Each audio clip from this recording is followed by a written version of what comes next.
Frères et sœurs, que la grâce et la paix de Dieu notre Père et de notre Seigneur Jésus-Christ soient notre partage au quotidien.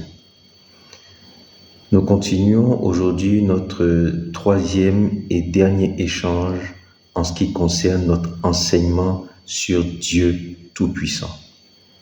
Nous partageons sur le thème Dieu Tout-Puissant, Yahweh, Dieu le Père. Aujourd'hui, nous achevons notre troisième vidéo, notre troisième échange sur Dieu Tout-Puissant. Après, nous verrons Dieu Yahweh et nous verrons quel enseignement nous donne la Bible sur Dieu le Père. Nous avons vu que Dieu Tout-Puissant est adoré lorsqu'il s'agit du Dieu qui pourvoit. Nous avons vu dans l'échange numéro 15 que au-delà de Dieu qui pourvoit, il y a Dieu qui inspire la crainte de ceux qui bénéficient de la démonstration de sa puissance. Une crainte qui n'est pas la peur, mais une crainte qui conduit à glorifier son nom. Nous allons voir aujourd'hui la crainte, c'est-à-dire la peur que Dieu inspire à ses ennemis et aux ennemis de ceux qu'il aime, de ceux qu'il chérit. Prenons d'abord l'exemple du peuple juif. Josué 2, les versets 1, 8 à 12. Le peuple s'apprête à rentrer à Jéricho, à traverser le Jourdain et à rentrer à Jéricho. Josué envoie des espions qui sont recueillis chez une dame qui s'appelle Rahab. Et que va dire Rahab? Rahab est à Jéricho. Josué envoie des espions à Jéricho. Rahab est à Jéricho. Elle est donc une ennemie du peuple juif qui va rentrer à Jéricho. Que dit Rahab? Josué 2 à partir du verset 9. Rahab leur dit, Yahweh, Rahab qui n'est pas une juive, Rahab qui n'est pas une femme hébreu, Rahab appelle Dieu déjà Yahweh. Nous verrons l'importance de Dieu Yahweh dans le prochain partage. Rahab leur dit, Yahweh, je le sais, vous a donné ce pays. La terreur de votre nom nous a saisis et tous les habitants du pays défaillent devant vous. Car nous avons appris comment Yahweh, lorsque vous sortiez d'Égypte, a mis à sec devant vous les eaux de la mer Rouge et comment vous avez traité les 2 rois des Amoréens au-delà du Jourdain. Rahab dit, nous savons que Yahweh vous a donné ce pays. Tous les habitants du pays défaillent devant vous. Nous terminons Josué 2, verset 11. En apprenant ce que vous avez fait au roi des Amoréens, en apprenant tout ce que Dieu a fait en vous faisant traverser la mer Rouge, en l'apprenant, notre cœur s'est fondu. Chacun a perdu courage à votre approche, car c'est Yahweh votre Dieu qui est Dieu en haut dans le ciel et en bas sur la terre. Dieu inspire la crainte à ses ennemis et aux ennemis de ceux qui lui appartiennent. Deuxième passage, Josué 5, verset 1. Le peuple a traversé le Jourdain à pied sec. Il se retrouve maintenant à Jéricho et en Canaan, sur la terre promise. La Bible nous dit, Josué 5, verset 1.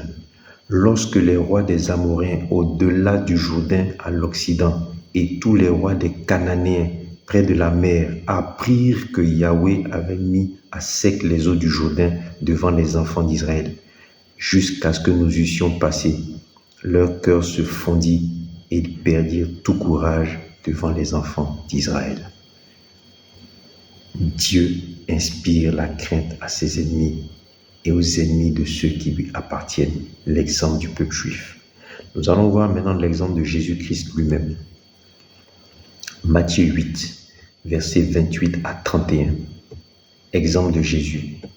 Lorsque Jésus fut à l'autre bord, dans le pays des Gadaréniens, 2 démoniaques sortant des sépulcres vinrent au-devant de lui. Ils étaient si furieux que personne n'osait passer par là. Et voici, ils s'écrièrent, « Qu'y a-t-il entre nous et toi, Fils de Dieu? Es-tu venu ici pour nous tourmenter avant le temps? Il y avait loin d'eux un grand troupeau de pourceaux qui paissaient. Les démons priaient Jésus, disant, « Si tu nous chasses, envoie-nous dans ce troupeau de pourceaux. » Deuxième exemple de Jésus. Jésus et ses disciples. Marc 1, versets 21 à 26. Marc 1, 21 à 26. Jésus et ses disciples se rendirent à Capernaum. Et le jour du sabbat, Jésus entra d'abord dans la synagogue et il enseigna. Il se trouva dans leur synagogue un homme qui avait un esprit impur et qui s'écria, « Qu'y a-t-il entre nous et toi, Jésus de Nazareth? Tu es venu pour nous perdre. Je sais qui tu es, le Saint de Dieu. » Jésus le menaça, disant, « Tais-toi et sors de cet homme. » Et l'esprit impur sortit de cet homme en l'agitant avec violence et en poussant un grand cri. Jésus, qui démontrait la puissance de Dieu, lorsqu'il arrivait, ses ennemis, en l'occurrence les démons, ne résistaient pas. Petite parenthèse, nulle part ici, il n'est écrit ou il n'est dit que Jésus, lorsqu'il arrivait, rentrait dans une méditation profonde et nous apprenait que l'Esprit lui révélait qu'il y avait un démon. Par l'Esprit de Dieu, il sentait la présence d'un démon.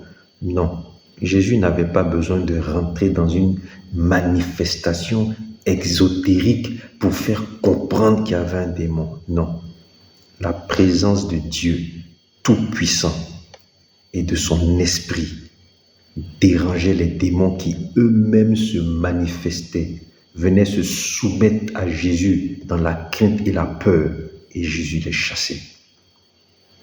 Dieu inspire la crainte à ses ennemis et aux ennemis de ceux qui lui appartiennent. Troisième exemple, exemple de la nouvelle création à travers les apôtres. Acte 5,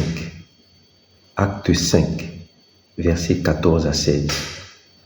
Le nombre de ceux qui croyaient au Seigneur, hommes et femmes, s'augmentait de plus en plus, en sorte qu'on apportait les malades dans les rues et qu'on les plaçait sur des lits et des couchettes, afin que lorsque Pierre passerait, son ombre au moins couvrit quelqu'un d'eux. Verset 16. La multitude accourait aussi des villes voisines à Jérusalem, amenant des malades et des gens tourmentés par des esprits impurs, et tous étaient guéris.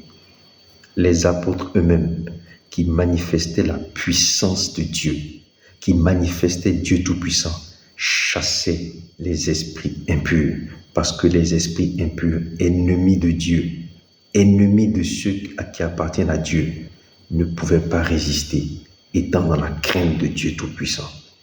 Jésus l'a fait, mais on peut dire que c'était Jésus.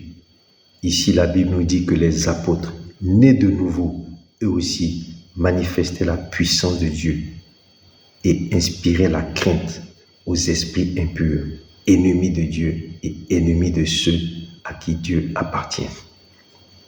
Deuxième exemple, Acte 19, versets 11 à 17. Acte 19, versets 11 à 17.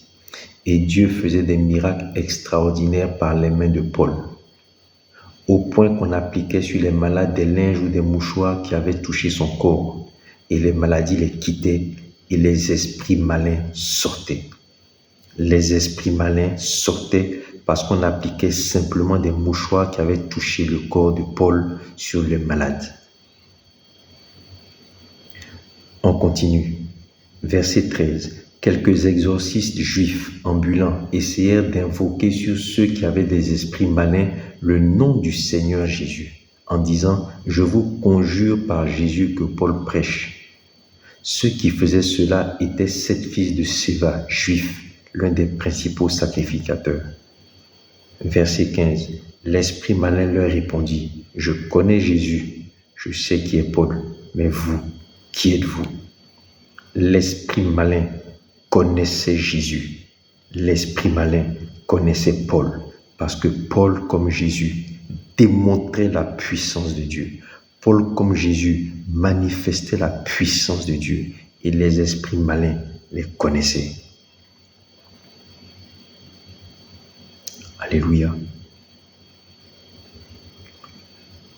Ainsi donc, la nouvelle création à travers Paul, à travers Pierre, démontrait la puissance de Dieu et inspirait la crainte, c'est-à-dire la peur aux ennemis de Dieu et aux ennemis de ceux qui appartiennent à Dieu. Nous sommes, nous, croyants en Jésus-Christ, nouvelle créature. La Bible nous dit que nous aussi, nous devons par la démonstration de la puissance de Dieu dans nos vies, pour nos vies et par nos vies, inspirer la peur, la crainte aux ennemis de Dieu et à nos ennemis, à nous qui sommes enfants de Dieu. Partageons la parole. Quatrième exemple, nous, nouvelle créature, croyants d'aujourd'hui. Éphésiens 1, versets 15 à 23. Pour parler de nous, nous allons principalement nous appuyer sur deux passages, Éphésiens 1 et Éphésiens 6. Commençons par Éphésiens 1, 15 à 23. Nous allons voir la preuve de la puissance que Dieu a déployée en notre faveur. Lisons. Verset 15. C'est pourquoi moi aussi, ayant entendu parler de votre foi au Seigneur Jésus et de votre charité pour tous les saints, je ne cesse de rendre grâce pour vous, faisant mention de vous dans mes prières, afin que le Dieu de notre Seigneur Jésus-Christ, le Père de gloire, vous donne un esprit de sagesse et de révélation dans sa connaissance, qu'il illumine les yeux de votre cœur pour que vous sachiez. Verset 19. Quelle est envers nous qui croyons l'infinie grandeur de sa puissance. Paul dit qu'il prie afin que Dieu illumine les yeux de notre cœur pour que nous sachions, verset 19, quelle est envers nous qui croyons l'infinie grandeur de la puissance de Dieu se manifestant avec efficacité par la vertu de sa force. Cette puissance, il l'a déployée en Christ en le ressuscitant des morts et en le faisant asseoir à sa droite dans les lieux célestes.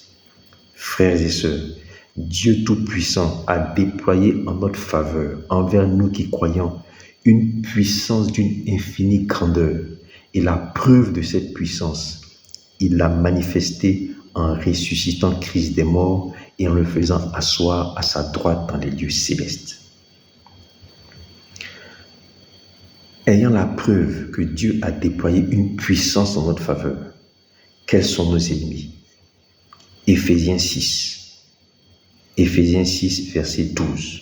Paul, dans son adresse aux Éphésiens, chapitre 6, verset 12, dit « Car nous n'avons pas à lutter contre la chair et le sang. Nous n'avons pas à lutter contre des hommes, contre la chair et le sang, mais nous devons lutter contre les dominations, contre les autorités, contre les princes de ce monde de ténèbres, contre les esprits méchants dans les lieux célestes. » Voilà nos ennemis. Dieu a déployé une force en notre faveur. Il nous a permis d'identifier nos ennemis, les dominations, les autorités, les princes de ce monde des ténèbres, les esprits méchants dans les lieux célestes. Est-ce que Dieu nous donne des armes pour nous défendre? Revenons dans Éphésiens 1, versets 15 à 23. Nous allons reprendre à partir du verset 20. Nous avons vu précédemment dans Éphésiens 1 que Dieu a déployé une puissance en notre faveur. Il a manifesté une puissance en notre faveur. À partir du verset 1, Éphésiens 1, verset 20, la Bible nous dit que cette puissance que Dieu a manifestée envers nous, il l'a déployée en Christ, en le ressuscitant des morts et en le faisant asseoir à sa droite dans les lieux célestes, où au-dessus de toute domination, de toute autorité, de toute puissance et de toute dignité. Mais Éphésiens 6 nous dit que nos ennemis, ce sont les dominations, ce sont les autorités, ce sont les esprits méchants dans les lieux célestes. et ce sont les princes de ce monde des ténèbres.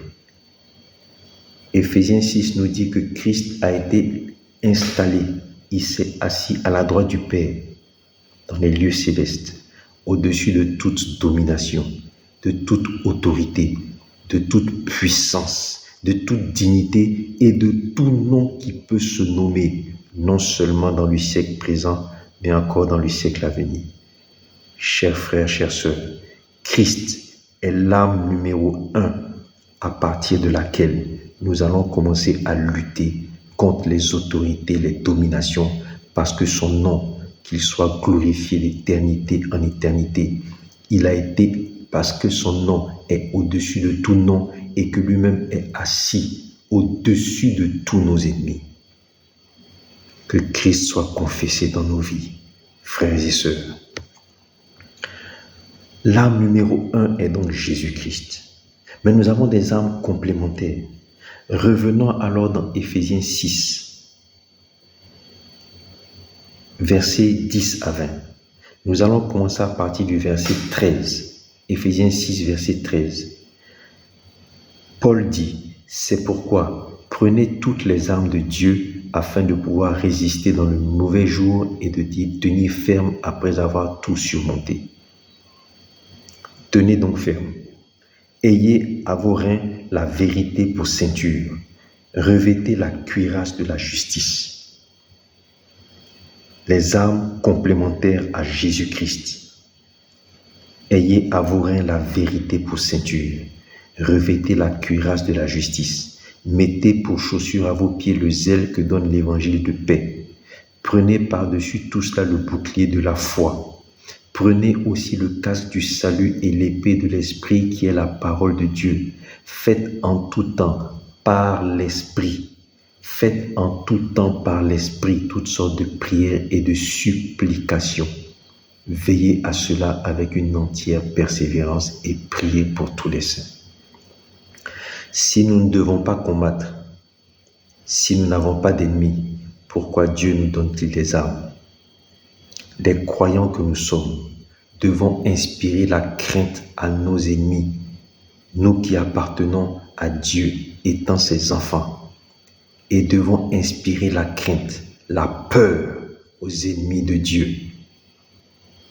Jésus-Christ est notre arme numéro 1 pour dominer et inspirer la crainte et la peur aux ennemis de Dieu et aux ennemis de ceux qui appartiennent à Dieu.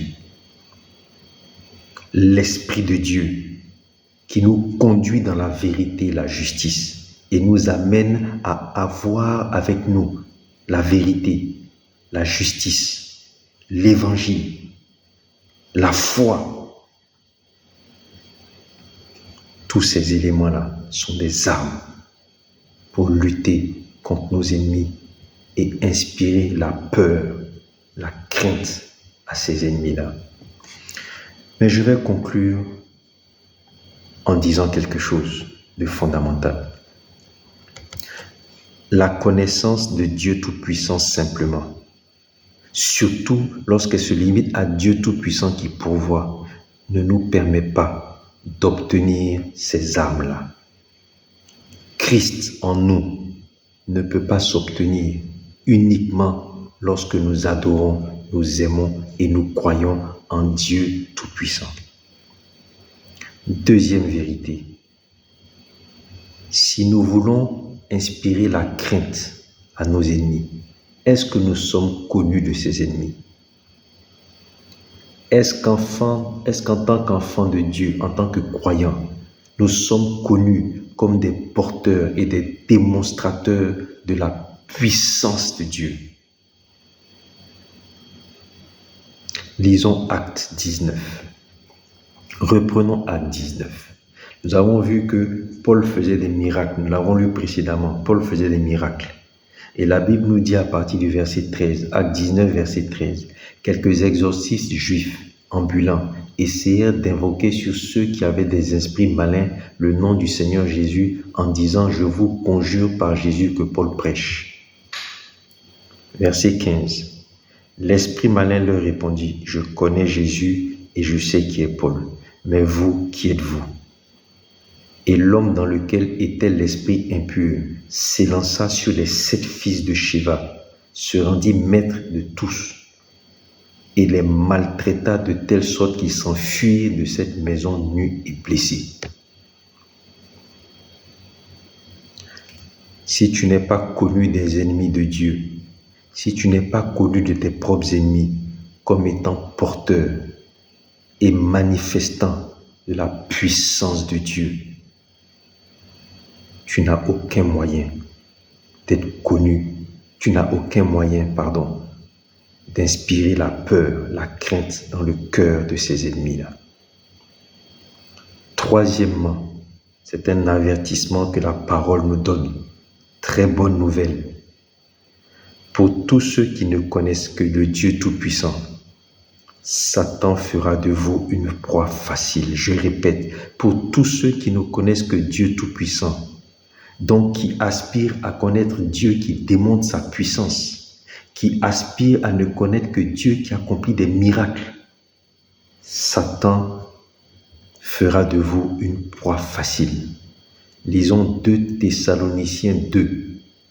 2 Thessaloniciens 2, les versets 1 à 10.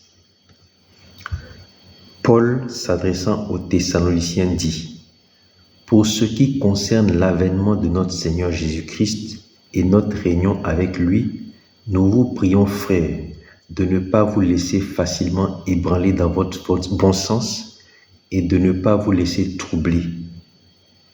Amen. Nous allons aller directement au verset 9.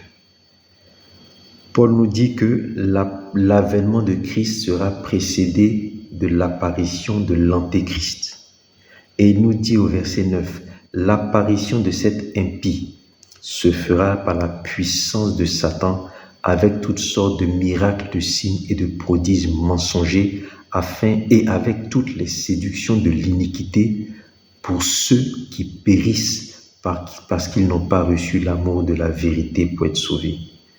Frères, pour ceux qui ne cherchent que le Dieu des miracles, le Dieu Tout-Puissant qui pourvoit par des miracles, par des guérisons, par des manifestations extraordinaires, vous risquez d'être séduits par Satan, parce que l'avènement de l'impie qui va précéder le retour glorieux de notre Seigneur Jésus-Christ se fera par la puissance de Satan, mais avec toutes sortes de miracles, de signes et de prodiges mensongers, avec toutes les séductions de l'iniquité pour ceux qui périssent parce qu'ils n'ont pas reçu l'amour de la vérité pour être sauvés.